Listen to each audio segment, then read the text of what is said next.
c'est parti pour la présentation. Action. Rappelez-vous, notre premier problème, c'était le problème de poids au niveau du camion. On vous avait annoncé qu'on avait l'intention de remplacer la porte pour gagner pas mal de kilos. Sauf qu'on pensait faire ça après notre périple en Europe. Et finalement, on était quand même bien motivés quand on était chez Jérôme et Laetitia, de Fun Family WD. Et on s'est lancé dans ces travaux-là. Pour remplacer cette porte, qu'est-ce qu'on a fait? On a essayé de faire le plus simple possible. On est venu souder 4 barres en acier sur le cadre arrière de la caisse. Ensuite, on est venu fixer des panneaux en contreplaqué bakélysé de 9 mm d'épaisseur.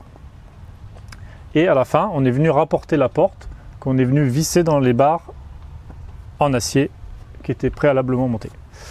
Donc voilà le résultat, on est quand même assez satisfait parce qu'à la fin, on a appliqué une couche de peinture de la même couleur que la partie métallique de la caisse. Là, on est assez content parce que du coup ça permet aux filles d'accéder au camion sans avoir à faire appel à papa. Au niveau du gain de poids, on a pesé tout ce qu'on a démonté. La porte coulissante pesait environ 110 kg. Et au niveau de tout ce qu'on a remonté, en pesant les éléments séparément, on était à environ 60 kg, grand maximum. Donc voilà, on estime avoir gagné 50 kg, donc c'est quand même déjà un premier bon point, puisque ça nous permet d'embarquer théoriquement 50 litres d'eau de plus. Et concernant le poids du camion, globalement, on n'a rien fait d'autre, puisque voilà, on avait pas mal d'autres petits problèmes à résoudre, donc on va vous présenter les autres solutions qu'on a apportées au problème suivant.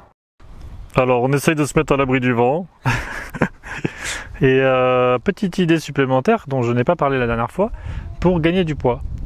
On pourrait imaginer ne plus utiliser le groupe électrogène. On l'a pris par sécurité, mais c'est vrai que c'est quand même un équipement qui pèse quand même beaucoup. Je crois qu'il fait 25 kg, plus le réservoir en acier, plus l'essence qu'on embarque, on devrait pouvoir gagner au moins 40 kg. Bon, là on est parti avec, on va faire avec. On sait jamais, on verra bien. Dans tous les cas, c'est vrai qu'on va dans des pays où théoriquement il y aura peut-être un peu moins d'ensoleillement que dans le sud de l'Europe, mais on estime que ça pourrait être une bonne idée pour gagner encore du poids. Donc on va creuser ça dès notre retour en France.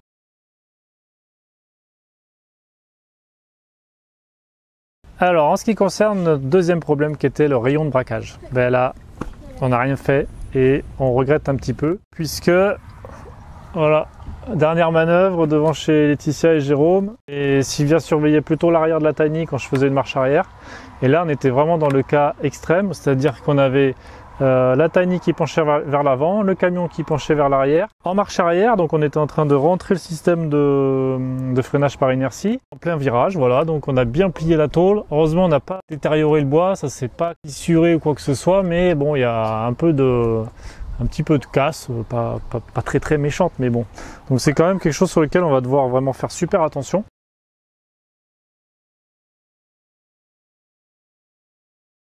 Donc rappelez-vous du problème numéro 3 qui était la fuite au niveau du moyeu arrière droit. Donc comme vous pourrez constater, regardez-moi cette belle couleur de jante, on ne peut pas la cacher désormais. Donc voilà, on a voulu à tout prix avant de partir peindre les jantes parce qu'on les avait sablées, donc elles rouillaient ultra facilement. Je rectifie.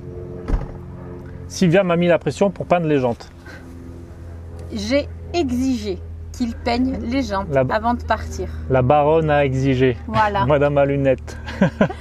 Donc, mais c'est vrai que c'était quelque chose à faire parce que c'était quand même, ça faisait un peu crado. Bon, revenons-en à nos moutons. Donc sur ce problème de fuite, j'avais dit un peu n'importe quoi. Moi je pensais que c'était un cache. Finalement c'est un demi-arbre de moyeu. Ça veut dire que quand on démonte tout ça, on a un arbre qui mesure quasiment 1 mètre en acier, qui pèse bien lourd et qui vient se prendre dans la cannelure au niveau du pont arrière. C'était bien le joint qui était défaillant, mais c'était pas un joint torique, c'était simplement un joint, une sorte de joint silicone. Donc j'ai sorti tout ça, j'ai nettoyé, j'ai mis en place du joint bleu. J'ai pas utilisé le joint que je montre sur la vidéo puisqu'il avait une bonne dizaine d'années, donc il était tout pourri.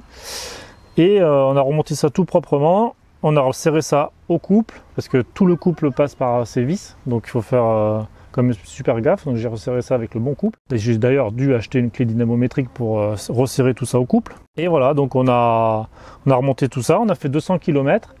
Puis depuis, pas de problème, hein, c'est tout sec, plus de problème d'aspect gras. Donc on pense que c'est résolu, on va continuer à rouler, on verra bien. Et je sais que la couleur des jantes est un peu space, mais c'est parce qu'on a pu passer que 2 couches, et la troisième on le fera quand on reviendra en France. Autre petit détail qui est important quand même à rappeler, c'est que bon, j'étais allé voir un garage pour me dire s'il pouvait m'estimer le montant des réparations, eux avaient estimé qu'on devait remplacer le joint spi, changer l'huile du pont, et bon, il y avait pas mal de petits trucs, la liste était longue, uniquement pour cette fuite.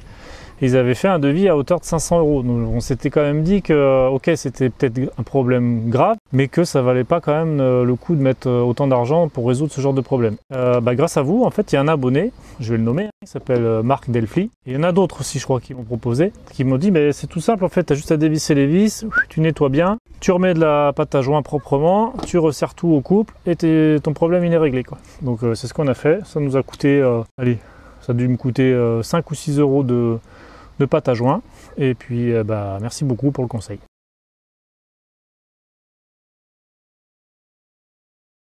Donc rappelez-vous de ce petit problème de fuite d'air au niveau du circuit d'air comprimé. Là aussi je suis allé voir un garage, le même d'ailleurs, qui m'a confirmé qu'il n'y avait pas de risque majeur. À partir du moment où la pression sur l'afficheur était constante et qu'il n'y avait pas de problème de durée de montée en pression.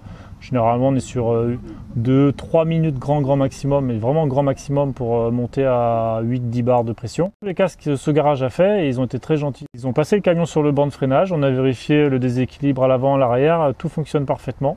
Donc pas d'inquiétude particulière. Ils m'ont même indiqué qu'il y avait plus de risques à vouloir démonter la pièce, puisque ça pouvait casser, vu que la partie en acier est montée dans une partie en aluminium, et qu'au desserrage on pourrait risquer de tout péter. On a pris la route sereinement.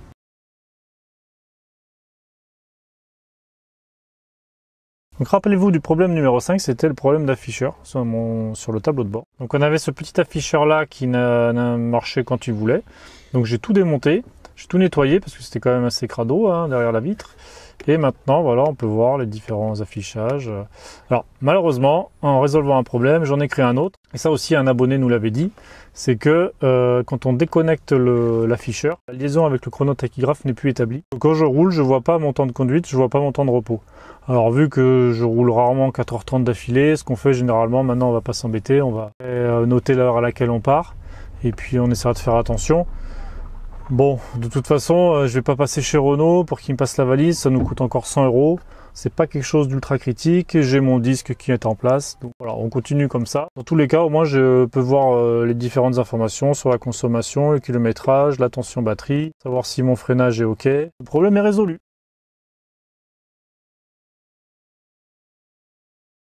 Alors le 6e problème, c'était le problème du feu stop à l'arrière gauche. J'ai démonté l'ensemble, j'ai commencé à vérifier tout ça avec le multimètre et il s'est avéré que le problème venait d'un faux contact au niveau d'une des pins du connecteur qui se trouve derrière le feu, puisque juste avant de partir, donc comme je l'avais dit, tout fonctionnait et juste avant de partir, c'était pas mal, embourbé. J'avais passé un coup de Karcher, donc j'avais démonté un peu le connecteur, j'avais soufflé, nettoyé et au moment où je l'ai rebranché, en fait il y a une pin qui ne s'est pas emmanchée et qui est sortie de son logement et le faux contact venait de là. Enfin c'est même pas un faux contact, c'est qu'il n'y avait plus du tout de contact. Donc j'ai tout redémonté, tout nettoyé, ré-emmanché la fiche. Depuis ça fonctionne parfaitement. Donc c'était pas un problème très compliqué à résoudre, mais il fallait le résoudre. Donc maintenant ça fonctionne parfaitement. Je pense qu'on sera plus embêté à moins de redéconnecter le connecteur puisqu'il y a une petite faiblesse quand même dans sa conception. Donc maintenant on va passer au feu de gabarit sur la Roman.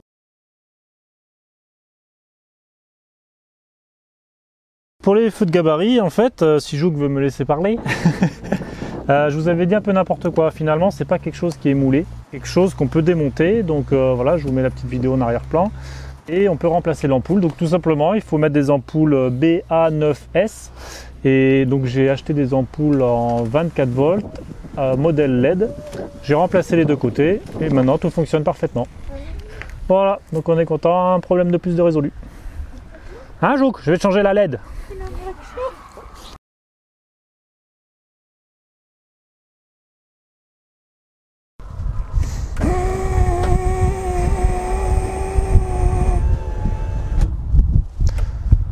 Problème résolu.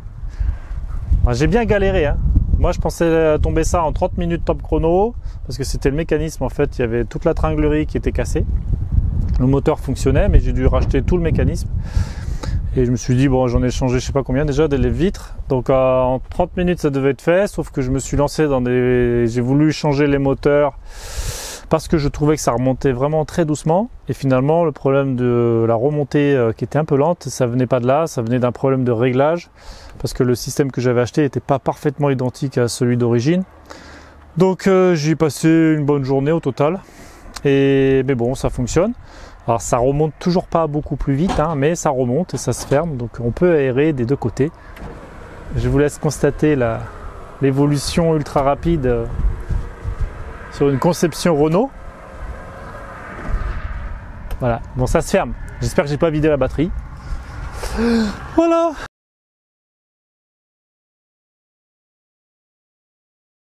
Nous voilà arrivés à la conclusion. Donc pour faire simple, sur le GPS, pour l'instant on va rester avec CIGIC Truck. On n'a pas eu de surprise particulière sur les premiers kilomètres qu'on a effectués en Belgique. Donc on verra comment on agit plus tard, si on change ou pas, mais voilà, on a d'autres priorités.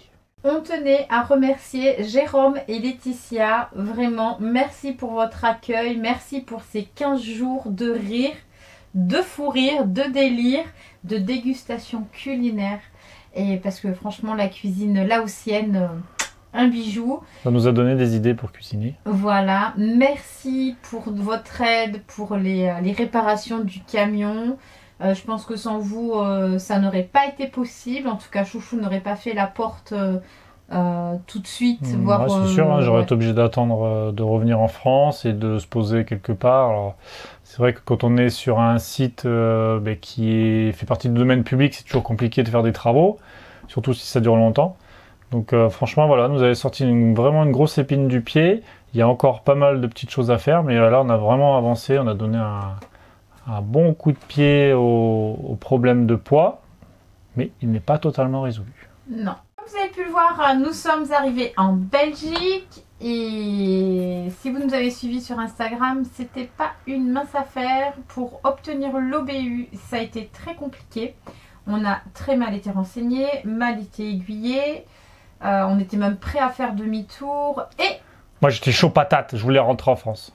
Mais bon, je suis comme ça, je suis persévérant, donc on a passé 2 coups de fil, ça n'a pas donné suite, et j'ai dit il faut qu'on en passe un 3e, au moins on sera fixé avant de revenir en France. On est tombé sur la bonne personne, il s'appelait Antoine Boben, dit Antoine le Français de Satellite, parce qu'il y a Antoine le Belge et Antoine le Français, donc merci à toi de tes conseils, merci à toi d'être resté aussi longtemps au téléphone pour nous aider justement à obtenir l'OBU. Voilà, maintenant on a un abonné de plus. Merci à toi pour ton humour aussi, ça nous a bien fait rire, voilà, ça a été vraiment un appel top. Prochaine mission, là, ça va être de trouver l'OBU allemand, puisque faut comprendre que pour rendre l'OBU belge, il faut sortir de la Belgique, et pour prendre l'OBU allemand, il faut le prendre avant de rentrer en Allemagne. Je pense que ça va être folklorique. J'ai repéré des choses, j'ai déjà envoyé des mails, pour l'instant, il n'y a rien qui donne de bons signes hein, sur la facilité de l'obtenir, parce que tout le monde nous dit que c'est pour les professionnels. Sauf que, bon, voilà, on verra. Après, moi, ce que je voulais aussi surtout faire dans cette conclusion, c'était vous remercier sur la précédente, enfin l'avant-dernière vidéo, sur la vidéo où justement on a présenté tous nos problèmes, puisque vous avez été vraiment ultra nombreux à nous mettre des commentaires, à nous donner des conseils, à nous soutenir, et franchement, je trouve que sur cette vidéo-là, c'est là où on apprécie vraiment faire ce qu'on fait, vous partager notre aventure, et qu'on voit qu'il y a de la participation de tout le monde, des nouveaux abonnés, des anciens abonnés, et ça fait ultra plaisir. Ouais, ce qui fait chaud au cœur, c'est qu'on a vraiment une communauté bienveillante. Et depuis qu'on est en Belgique, d'ailleurs, on a rencontré quelques abonnés belges, et on pensait pas en avoir autant, mais voilà, tant qu'on est dans la partie française, on va dire qu'on s'en sort encore un peu. Quand on a commencé à devoir parler anglais, ça va être une autre histoire. Donc du coup, j'en profitais pour rebondir sur le fait que maintenant, forcément, j'ai moins de travaux, ou je vais pas pouvoir en faire, du moins, pendant la suite de notre périple. Il est puni. Quelque chose qui me tenait à cœur depuis longtemps, c'était de pouvoir ajouter des sous-titres sur toutes nos vidéos, pour les personnes qui sont malentendantes, surtout aussi pour corriger les erreurs qu'on a fait dans le passé, c'est-à-dire qu'on avait eu des gros problèmes de son, donc il y a des vidéos qu'on trouvait pas trop mal, mais finalement qui étaient un peu les vidéos sont dévalorisées. Bien, mais voilà, elles sont dévalorisées parce que le son n'est pas top. Voilà, et donc en se disant, vu qu'on peut pas refaire la bande son, on va au moins mettre des sous-titres pour que les gens comprennent s'ils veulent revoir des vidéos sur des passages où vous n'avez pas compris. Du coup, j'en profite, hein, je me suis mis un petit défi, et puis moi, ça va me servir pour rajouter tous les sous-titres en anglais. Ou ce qui est pas mal sur YouTube, c'est que tout ça, c'est automatique. Donc, il faut quand même faire une passe manuelle, puisque il y a forcément des passages, surtout que moi, j'articule pas. Donc il y a plein de mots quand c'est sous-titré qui correspondent à rien, donc je suis obligé de reprendre tout le texte, de le recaler avec les paroles et les images. Mais une fois que c'est fait, en français, on fait la traduction automatique en anglais et il y a quand même beaucoup moins de travail. Alors il faut quand même reprendre un peu parce que voilà, c'est de la traduction à la Google entre guillemets, mais c'est quand même assez efficace. Donc je me lance là-dedans. Je sais pas si j'arriverai à refaire toutes les vidéos. Je vais reprendre celles qui ont le plus de vues parce que c'est celles qui théoriquement sont le plus intéressantes. Le plus remonté Et aussi, voilà, puis donc, moi j'ai envie de m'occuper, ça me remettra un peu le niveau en anglais. Ah oui, pour finir. Ah, on est heureux d'être en Belgique pour le GPL. 36 centimes le litre, ça c'est classe. Le plein de la bouteille à 6 €. Moi je prends. Bon, sinon, voilà, on vous dit à la semaine prochaine. On vous dit à la semaine prochaine. Portez-vous bien. Ciao, ciao. Ciao, ciao.